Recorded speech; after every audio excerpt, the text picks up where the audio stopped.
Today's video is brought to you by The Cold Plunge. Use discount code DAVE150 at checkout at thecoldplunge.com. Immediately save $150 off your purchase. That's DAVE150 at thecoldplunge.com. There's also a link below this video. So Brian writes, what are your thoughts on him considering a 140.6 in Michigan in mid-August of next year, because he's preparing for Kona 2024, or not doing a full distance at all next year before his race?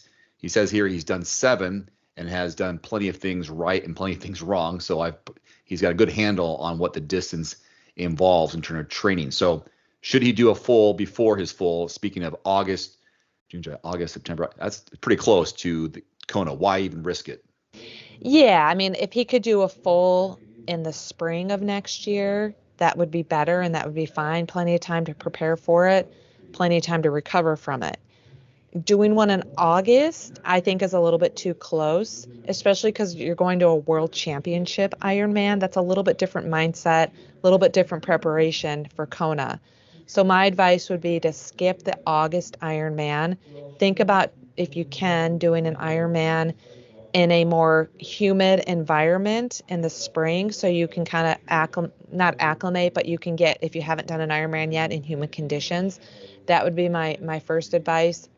My second advice would be to maybe pick an Ironman in the spring that also involves similar elevation gain to the bike course in Kona, so you have a little bit more experience on, again, maybe a humid of one with a bike course of 4,000 to 5,000 feet of elevation gain. That would be a close to the conditions you're going to experience in Kona. Otherwise, I would just say, you know what, rely on your experience, reflect on your experience. Something I did in my previous Ironman in Kona in 2022 is I reflected on all of my Ironmans leading up to that and what I've learned and what worked and what didn't work. And I kind of took all that experience into Kona 2022. And I think that was very helpful for me as an athlete. And that's what I advise other athletes to do. And here's a thought, Brian. It's called the Michigan Titanium. So it's not a Ironman branded race, but it is the distance.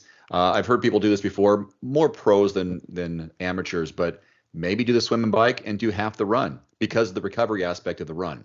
If you want to get some of the, race experience again before Kona, that's an option. If you don't mind, not finishing, but you want to get out there because it's on your list, you're wondering if you should do it at all next year. Yeah. If you want it bad enough, get that swim experience, get that race swim experience, get yourself, all the rust and cobwebs out, and then do a decent bike if you want to, test some things out, and then just do half the run.